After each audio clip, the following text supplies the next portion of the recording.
Ya, pemirsa, pelemahan nilai tukar rupiah terhadap dolar Amerika Serikat dinilai dapat memberikan dampak luas terhadap perekonomian masyarakat. Selain berpotensi mendorong kenaikan harga kebutuhan pokok, kondisi ini juga meningkatkan biaya bahan baku impor yang pada akhirnya dapat memicu kenaikan harga sejumlah produk di pasaran. Pelemahan nilai tukar rupiah terhadap dolar Amerika Serikat dinilai mulai memberikan dampak terhadap perekonomian masyarakat.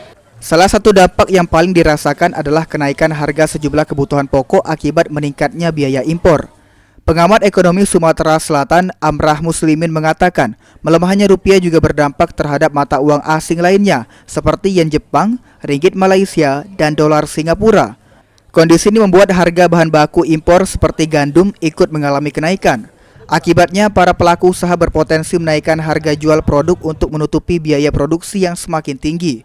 Jika kondisi ini terus berlanjut, daya beli masyarakat dikhawatirkan akan semakin tertekan.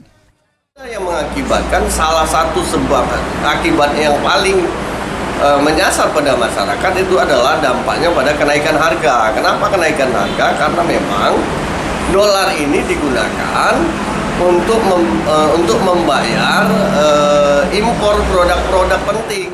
Untuk mengatasi hal tersebut, pemerintah diminta segera mengambil kebijakan yang dapat mengurangi ketergantungan pelaku usaha terhadap dolar Amerika Serikat, di antaranya melalui penurunan tarif dasar impor, pengurangan pajak, maupun berbagai kebijakan yang dapat meringankan beban dunia usaha sehingga harga barang di pasaran dapat tetap stabil.